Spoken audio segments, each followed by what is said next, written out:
저는 에베소서와 골로새서의 말씀을 가지고 감사하는 말, 감사하는 자라는 제목으로 말씀을 대언하도록 하겠습니다. 먼저 에베소 5장 말씀을 다시 한번 함께 읽어보기를 원합니다. 온갖 음행과 온갖 더러운 것과 탐욕은 너희 중에서 그 이름조차도 부르지 말라. 이는 성도에게 마땅한 말이라. 누추함과 어리석은 말이나 희롱의 말이 마땅치 아니하니 오히려 감사하는 말을 하라. 아멘. 성도가 하지 말아야 할 말이 있다고 했습니다. 음행, 온갖 더러운 것과 탐욕은 그 이름조차도 부르지 말라고 했습니다. 특별히 누추함과 어리석은 말이나 희롱의 말을 하지 말라고 가르치고 있습니다. 여러분, 성경이니까 완곡하게 표현했지만 본래의 뜻은 더 구체적이라고 말할 수 있습니다. 이겁니다. 음담패설 하지 말라. 쓸데없는 말 하지 말라. 거친 농담하지 말라. 이런 말을 하지 말라고 했습니다. 왜 그랬을까요? 두 가지 이유 때문입니다. 첫 번째는 마태복음 15장 11절을 보시기 바랍니다. 입으로 들어가는 것이 사람을 더럽게 하는 것이 아니라 입에서 나오는 그것이 사람을 더럽게 하는 것이니라. 여러분이 그런 말을 하면 여러분이 더러워진다는 거예요. 두 번째 더 중요한 이유가 마태복음 12장에 나옵니다. 내가 너희에게 이르노니 사람이 무슨 무익한 말을 하든지 심판날에 이에 대하여 신문을 받으리니. 놀라운 말씀입니다. 여러분이 한 말에 대해서 하나님이 심판하신다고 말씀해 주셨어요. 따라서 음식만 가려먹는 것이 아니라 말을 가려서 해야 합니다. 말을 가려야 돼요. 그렇다면 음담패설도 안 하고 쓸데없는 말도 안 하고 거친 농담도 안 한다면 괜찮은 사람일까요? 이어서 성경은 말합니다. 오히려 감사하는 말을 하라. 아멘. 오히려 감사하는 말을 하라고 가르쳐주고 있습니다. 오늘 읽은 성경을 근거로 말씀을 드리면 성도가 마땅히 해야 될 말은 바로 무슨 말이에요? 감사의 말이라는 거예요. 여러분, 감사의 말을 꼭 하시기를 바랍니다. 많이 하시기를 바랍니다. 감사는 무엇보다 표현하는 것이 중요합니다. 제가 아내에게 자주 듣는 말이 있다고 그랬어요.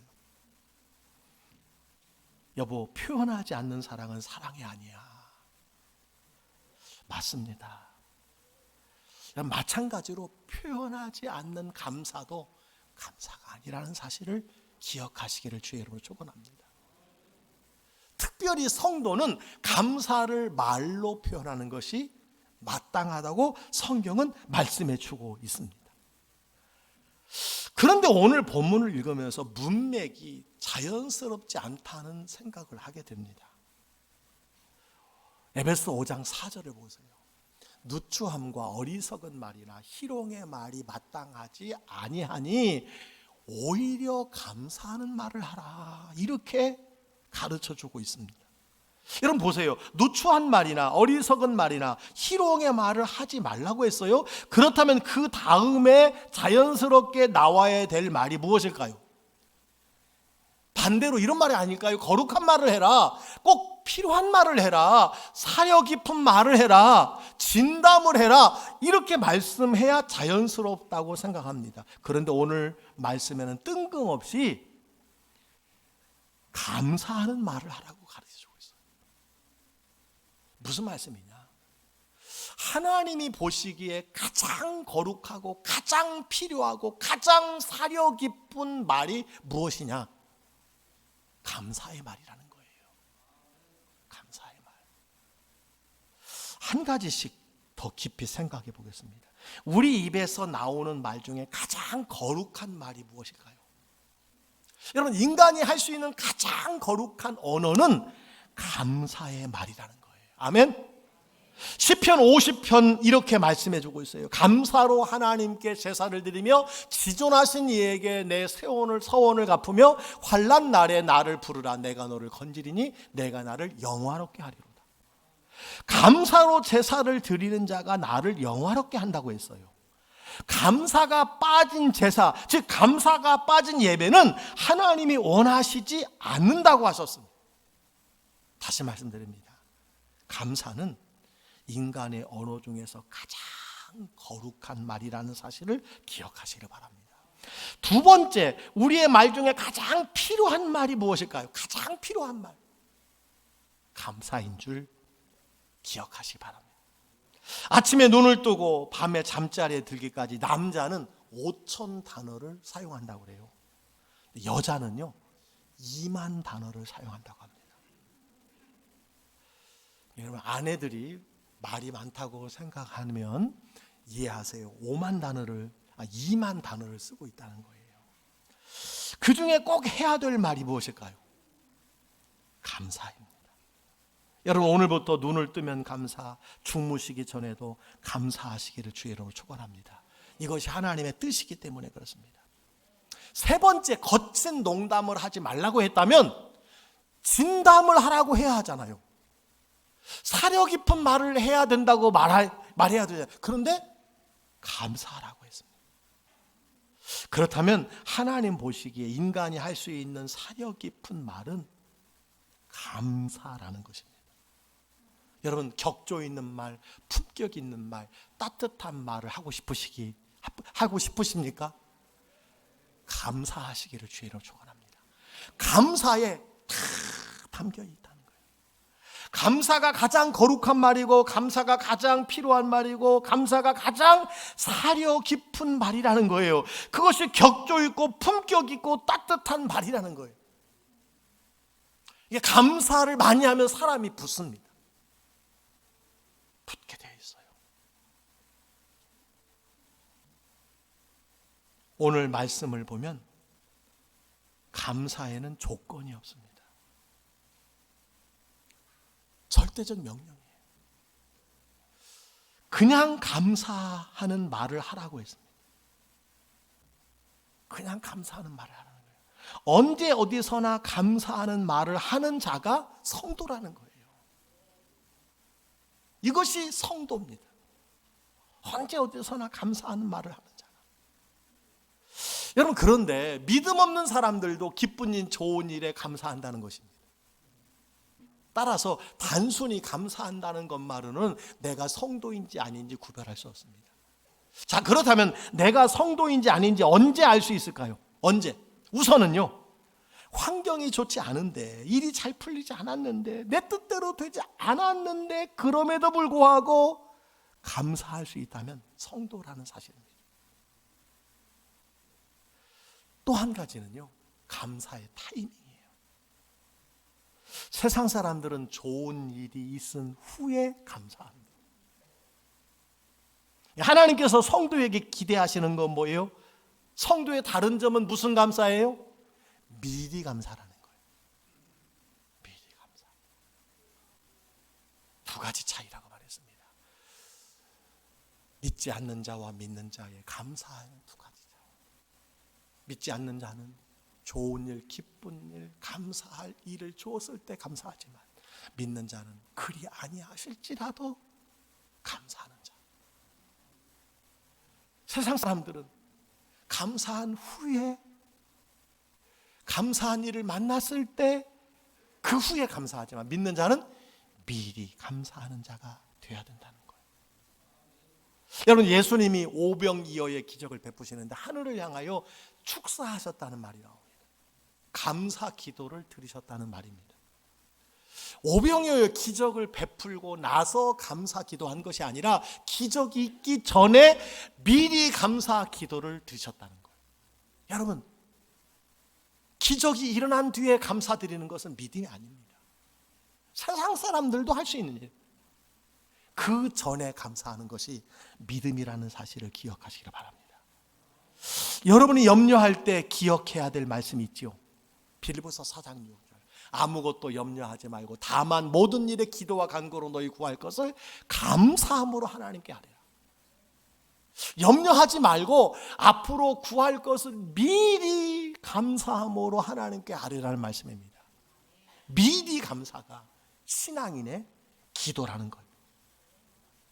오늘 본문을 잘 보면 감사의 말을 해야 하는 대상이 한정되어 있지 않아요. 그죠? 당연히 하나님께 감사의 말을 해야 합니다. 그런데 성도는요, 만나는 사람들에게도 감사의 말을 해야 한다는 거예요. 디모데전서 2장 1절 2절을 한번 우리가 다 같이 보기를 원합니다. 다 같이 한번 읽겠습니다. 내가 첫째로 권하노니 모든 사람을 위하여 간구와 기도와 도고와 감사를 하되 임금들과 높은 지위에 있는 모든 사람을 위하여 하라. 이는 우리가 모든 경건과 단정함으로 고요하고 평안한 생활을 하려 함이라. 아멘. 여러분 보세요. 하나님께서는 모든 사람을 위하여 간구하고 중보 기도하고 감사하라고 했어요. 아멘. 모든 사람에게 감사하라고 했어요. 특별히 말씀해 보니까 높은 지위에 있는 사람들을 위해서 기도하고 감사하라고 했습니다. 여러분, 왜 높은 지위에 있는 사람들을 위해서 기도하고 감사해야 될까요? 우리가 경건하고 단정함으로 고요하고 평안한 생활을 하기 위함일 것입니다. 여러분, 하나님께 당연히 감사하고 모든 사람에게도 감사하시기를 바랍니다. 감사해야 돼요. 부모님께 감사하시기를 바랍니다. 주일이면 부모와 자녀가 만나는 가정이 많이 있어요. 오늘 집을 가시기 전에 부모님 감사합니다. 인사하세요. 엄마 아빠 감사합니다. 표현하세요. 신앙의 유산을 주셔서 감사합니다. 여러분, 감사하시기를 바랍니다. 아내와 남편에게도 여러분, 감사하다고 표현하세요. 혹시 아내와 남편과 같이 앉으신 분이 계시다면 지금 한번 해보겠습니다. 지금 아내 남편 아닌 사람에게는 하면 안 됩니다. 지금 한번 해보세요. 나와 함께 살아줘서 고맙습니다. 감사합니다. 한번 해보세요. 나와 함께 살아줘서 감사합니다. 나를 버리지 않아 주셔서 감사합니다. 참아주어서 감사합니다. 예. 여러분 한번 해보세요. 성도니까 모든 사람에게 감사하라고 성경 말씀해 주고 있어요. 여러분, 성도니까 자녀들에게도 고맙다고 표현해야 됩니다. 잘 커줘서 고맙다. 예수님 믿으니 고맙다. 여러분, 생각해 보면 진짜 내 자녀들이 예수 믿는 것이 고마운 거예요. 내 자녀들이 함께 예배 드리는 것이 고마우니 여러분 얼마나 감사한지 몰라요. 여러분, 그 자녀들에게 고맙다 한번 감사를 표현하시기 바랍니다. 여러분, 우리 광주 교회를 섬기는 것이 너무 감사하지 않습니까? 감사한 일이에요. 이 광주시에 여러분 얼마나 많은 교회가 있어요. 450개 교회가 있어요. 광주시에만. 여러분, 우리 교회에서 함께 예배드리는 것이 얼마나 감사한지 몰라요. 여러분, 옆 사람에게도 한번 감사의 말을 하시기 바랍니다. 옆 사람 보시고 우리 교회 오셔서 감사합니다. 한번 인사해 보세요. 또 이렇게 얘기해 보세요. 내 옆에 앉아 주셔서 감사합니다. 예. 여러분, 제가 어제 토요일 날 오후인데 이사신방을 갔어요. 한 구역을. 그 구역이 10명이 모였는데요. 그 구역에 16분 정도 되는데 제가 보니까 다 신앙생활을 얼마나 잘하는지 몰라요. 그런데 이분들이 다 1, 2년 안에 우리 교회 오신 분들 얼마나 은혜롭게 구역 예배를 잘 드리고 신앙생활을 잘하는지 몰라요.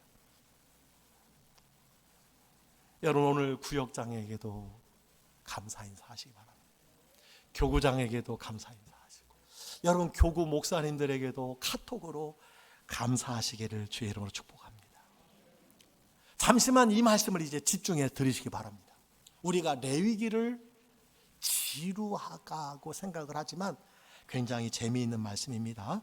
제사에 대한 설명이 레위기에 나와요. 제사가 뭡니까? 예배에 관한 설명이 나오는데 놀라운 것은 소제를 드릴 때 넣지 말라는 것과 넣으라는 것이 있어요. 레위기 2장 11절 한번 보시기 바랍니다.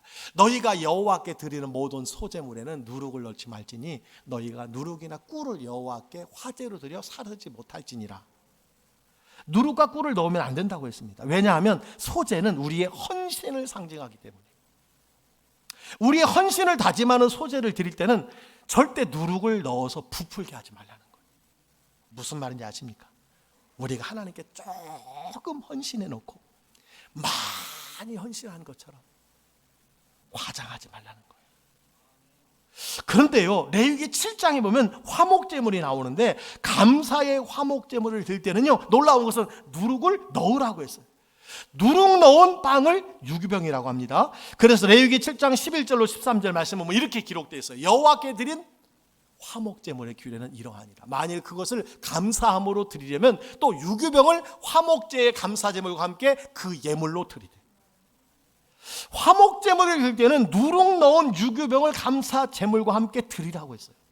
여러분, 조금 전에 소제는 부풀리면 안 된다고 했는데 감사의 화목제물은 오히려 누룩을 넣어서 부풀리라는 거예요. 부풀리라. 여러분, 이게 무슨 말씀일까요? 헌신은 누룩을 넣은 것처럼 부풀리지 말라는 거예요. 그러나 감사는 누룩을 넣으라는 거예요. 무슨 말씀이에요? 이것도 감사하고 저것도 감사하고 이래서 감사하고 저래서 감사하고. 감사는요, 발견하고 캐내는 거예요. 그래서 여러분, 이 단어 두 가지가 있는데 이 발음이 참 어려운 거예요. think가 있고요, thank가 있습니다. 한번 여러분, 생각하다에서 감사하다가 나온 거예요. 맞아요. 곰곰이 생각하면 감사하게 된다는 거예요. 이것이 감사하는 누룩을 넣으라는 거예요. 부풀리라는 겁니다. 캐내라는 거예요. 우리 성도님들이 감사한 제목을 보면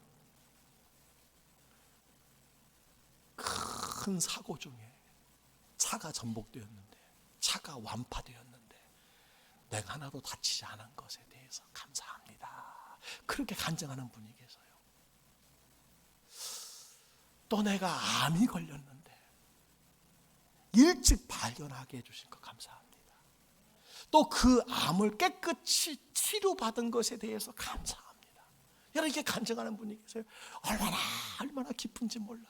지난 한 주간도요, 여러 차례 시험관 아기를 준비하는 중에 이제 마지막입니다. 목사님, 마지막 기도해 주세요. 마지막입니다. 제가 기도를 안 하고 싶더라고. 너무 부담되니까 제가 믿음으로 기도해서 마지막이라는 건데, 여러분들, 지난주에 목사님 마침내 임신이 됐습니다. 그래서 제가 그분에게 그랬어요. 앞으로 교회 나오지 마세요. 예배 나오지 마세요. 조심해야 되니까 제가 그렇게 말했어요. 이번 주에도요, 암이 깨끗이 사라졌습니다. 여러분, 그런 간증을 제가 많이 들어요. 이번 주 한 분, 김만수 안수집사님도요, 지난주에 병원에 가서 의사가 직접 쓴 것을 읽어주신다는 거예요. 여러분, 의사가 보통 그런 말 안 합니다. 완치됐단 말 안 해요. 얼마나 감사한지. 여러분, 그런데 이것만 감사하는 것이 아니에요. 여러분, 꼭 전복돼야, 차가 전복돼야 감사하는 것 아닙니다. 한 해 동안 전복 안 된 거 감사하시길 바랍니다. 암이 걸려서 나은 것도 감사하지만 암에 안 걸린 것도 감사하시길 바랍니다. 이게 우리가 곰곰이 생각하면 감사하게 된다는 거예요. 아멘. 그래서요, 감사는 부풀리라고 그랬어요. 부풀려서 감사하시기 바랍니다. 감사할 것이 얼마나 많은지 몰라요. 감사하는 말을 하는 것도 중요하지만 오늘 말씀 보니까 감사하는 자가 되라고 그랬어요. 감사하는 자가 되시길 바랍니다. 골로새서 3장 말씀이에요. 골로새 3장 15절에 보면 이렇게 말씀하고 있어요. 그리스도의 평강이 너희 마음을 주장하게 하라. 너희는 평강을 위하여 한 몸으로 부르심을 받았나니 너희는 또한 감사하는 자가 되라. 감사하는 말보다 감사하는 자가 되라는 것은 습관의 변화를 말합니다. 존재가 바뀌라는 거예요. 존재가. 감사의 말을 많이 하면 감사하는 자가 됩니다. 감사하는 자가 되라는 거예요. 여러분 생각해 보세요. 감사하는 사람은 언제나 감사하는 말을 합니다. 왜? 그 마음에 가득한 것을 말하기 때문에. 원망불평이 가득한 사람은요, 아무리 감사한 말을 하려고 해도 잘 되지 않습니다. 잘 되지 않아요. 여러분, 음담패설 하는 사람을 조심해야 될 이유가 무엇일까요? 음란한 사람이기 때문에. 그 안에 음란이 있기 때문에 그렇게 말하는 것이에요. 마음에 감사가 가득해야 감사하는 말도 여러분 할 수 있다는 사실을 기억하시기 바랍니다. 제가 성경 말씀 다음으로 좋아하는 문장이 하나 있어요. 이 문장입니다. 태도가 고도를 결정한다. 한번 따라해 보세요. 태도가 고도를 결정한다. 여러분 한번 기억해 보시기 바랍니다. 우리가 어떤 태도를 가지고 사냐에 따라서 내 인생이 올라갈 수 있는 높이가 결정된다는 거예요. 인생에서 조금 더 올라갈 수 있는 비결이 있어요. 인생에서 조금 더 비상할 수 있는 비결이 있어요. 인생에서 조금 더 성공할 수 있는 비결이 있어요. 인생에서 조금 더 번성할 수 있는 비결이 있어요. 인생에서 조금 더 행복할 수 있는 비결이 있어요. 뭔지 아십니까? 태도를 바꾸는 거예요. 감사하는 태도를 갖는 겁니다. 그래서요, 감사만 잘해도 먹고 산다는 말이 맞아요. 여러분, 하나님도 그렇습니다. 하나님은 감사하는 자에게 더 은혜를 주신다고 그랬어요. 여러분, 고린도후서에 이런 말씀이 있습니다. 이는 모든 것이 너희를 위함이니 많은 사람의 감사로 말미암아 은혜가 더하여 넘쳐서 하나님께 영광을 돌리게 하려 합니다. 감사가 있으면 은혜가 넘친다는 거예요. 여러분, 감사하시기 바랍니다. 하나님이 은혜를 더하여 주실 줄 믿습니다. 반대로 감사하지 않는 자는 낮추신다는 거예요. 여러분, 자녀들에게도 유산을 주세요. 처음에 조금만 주세요. 감사하는 자녀가 있다면 더 많이 주시길 바랍니다. 우리가 자녀들에게 많은 것을 가르쳐 주려고 해요. 많은 것을 심어 주려고 합니다. 성경을 통해서 주시는 진리의 말씀이 여기 있어요. 감사하는 자가 되게 하라는 거예요. 우리 자녀들이 감사하는 자가 되게 하라는 거예요. 그럼 하나님이 은혜를 더해 주신다는 거예요. 여러분, 이스라엘 백성들이 광야에서 출애굽 세대는 다 죽었다고 성경은 기억하고 있어요. 다 죽었어요. 사막의 더위 때문에, 광야의 더위 때문에 죽은 것이 아닙니다. 광야의 사막에 먹을 것이 없어서 굶어 죽은 아닙니다. 왜 죽었어요? 백성들이 원망하고 불평하다가 다 죽었어요.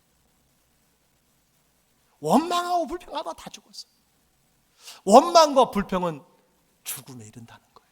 여러분, 민수기 14장 28절, 여러분 잘 아는 말씀입니다. 여호와의 말씀에 내 삶을 두고 맹세하노니, 하나님이 맹세한다는 거예요. 무엇을 맹세합니까? 너희 말이 내 귀에 들린 대로 내가 너희에게 행하리니. 여러분이 한 말이 심겨지는 거예요. 여러분이 한 말을 하나님은 다 들으신다는 거예요. 그리고 그 말대로 행한다는 거예요. 우리의 삶의 오늘, 과거 내가 한 말의 결과입니다. 미래의 삶의 모습, 오늘부터 내가 한 말의 결과예요. 성경이 이것을 말씀해요. 여러분, 하나님께서 아무것도 아닌 다윗을 왕으로 높이신 이유가 있습니다. 다윗이요, 제일 잘한 것이 있어요. 예배도 잘 드렸지만 감사를 가장 많이 한 사람이에요.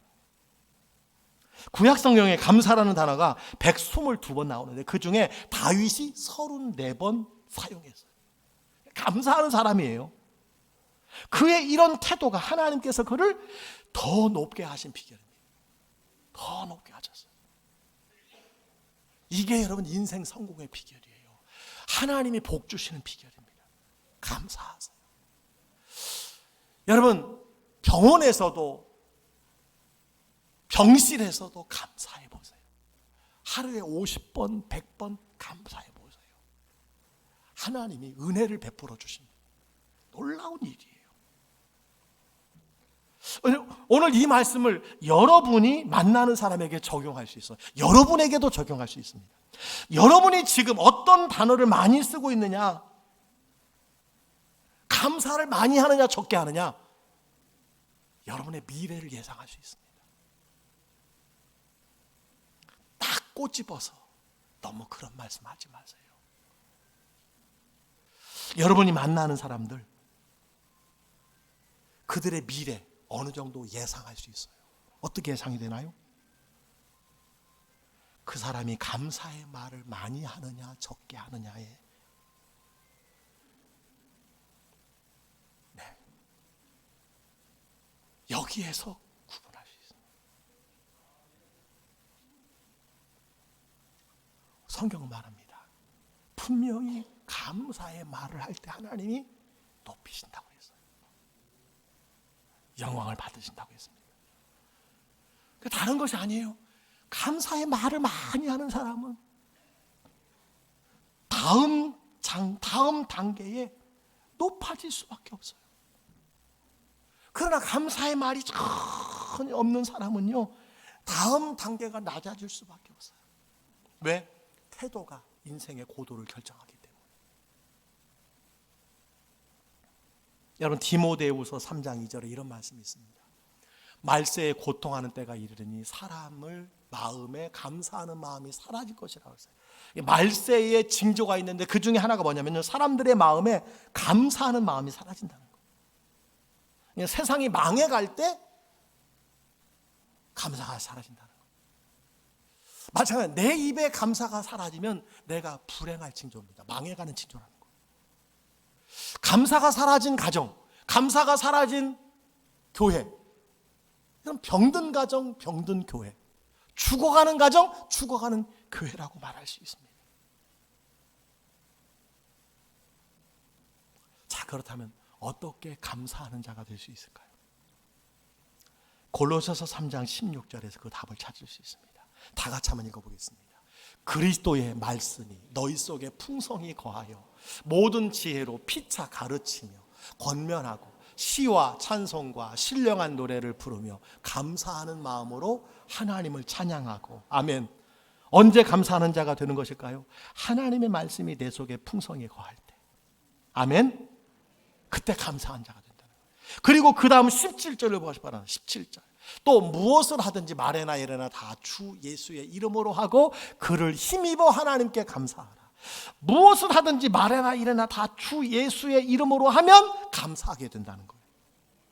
작년에 감사절에 데살로니가전서 5장 16절부터 18절까지를 제가 설교했어요. 이 말씀이죠. 항상 기뻐하라, 쉬지 말고 기도하라, 범사에 감사하라. 이것이 그리스도 예수 안에서 너희를 향하신 하나님의 뜻이니라. 여러분, 하나님의 뜻이 뭐예요? 하나님의 뜻 세 가지입니다. 기뻐하라, 기도하라, 감사하라. 그런데 문제는 이 세 가지에 각각 수식어가 붙어 있다는 거예요. 수식어. 그게 뭐예요? 항상, 쉬지 말고, 범사에. 기뻐하고 기도하고 감사할 수 있지만 이 수식어 때문에 불가능하다고 생각할 때가 많아요. 여러분, 그러나 기억하세요. 하나님은요, 우리가 불가능한 것을 명령하는 분이 아닙니다. 이 말씀을 실천할 수 있는 이유가 있어요. 여러분, 이 말씀은 다시 한번 전해드립니다. 24시간 예외 없이 기뻐하고 기도하고 감사하라는 말이 아니에요.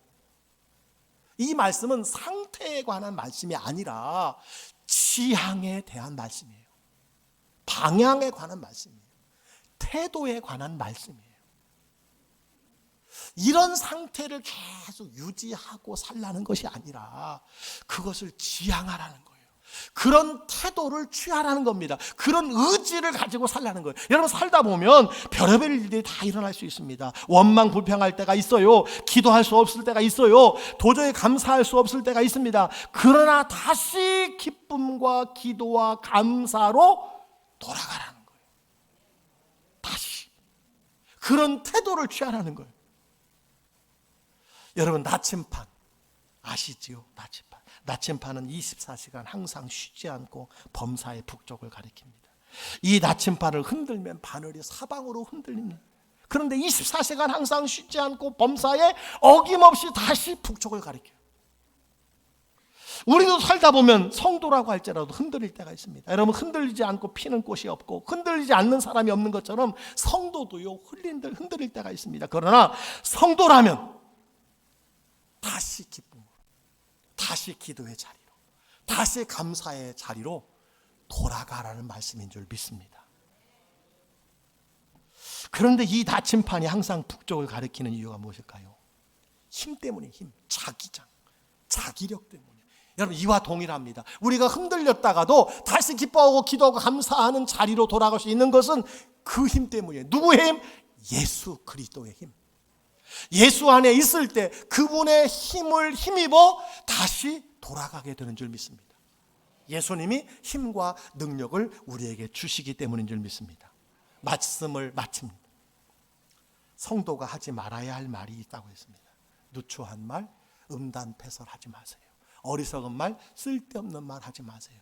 희롱의 말, 거친 농담하지 마세요. 이것이 성도의 마땅한 바라고 했습니다. 더 중요한 것은 이런 말을 하지 않는 것으로 만족하지 말고 감사하는 말을 하시기를 축복합니다. 하나님이 보시기에 가장 거룩한 말이고 가장 필요한 말이며 가장 사려 깊은 말이기 때문입니다. 감사는 절대적인 명령이라고 했습니다. 그럼에도 불구하고 감사하고, 그리 아니하시더라도 감사하고, 그리고 당연하다고 여겨지는 것에 감사하시기를 바랍니다. 신자는 하나님께는 감사하는 것이 당연하지만 모든 사람에게도 감사해야 된다고 그랬습니다. 오늘이 지나가기 전에 부모님께 감사하세요. 아내와 남편에게 감사하세요. 숙제입니다. 집에 가시기 전까지 모든 사람에게 감사해야 돼요. 자녀에게도 감사하세요. 교회에게도 감사하시길 바랍니다. 여러분, 헌신은 부풀리지 말라고 그랬어요. 그러나 감사는 부풀리라고 그랬어요. 많이 하세요. 부풀려서 감사하세요. 감사하는 말을 넘어서 감사하는 자가 되라고 했어요. 감사하는 사람. 여러분의 인생의 태도가 인생의 고도를 결정한다고 했습니다. 감사하는 사람의 다음 장은 더 풍성해져요. 하나님이 복 주시는 것입니다. 감사가 사라진 세상은 망할 세상이라고 했습니다. 내 입술에 감사가 사라지면, 내 가정에 감사가 사라지면, 내 교회에 감사가 사라지면 병들었다는 거예요. 어떻게 감사할 수 있다고 했습니까? 내 속에 하나님의 말씀이 가득할 때, 내 입술에 찬송과 신령한 노래가 나올 때 감사하는 사람이 되는 줄 믿습니다. 무엇보다 주님이 주시는 힘과 능력으로 살 때 감사하게 되는 줄 믿습니다. 사랑하는 성도 여러분, 감사하는 자가 되십시오. 감사하는 말을 많이 하시기를 주의 이름으로 간절히 축복합니다.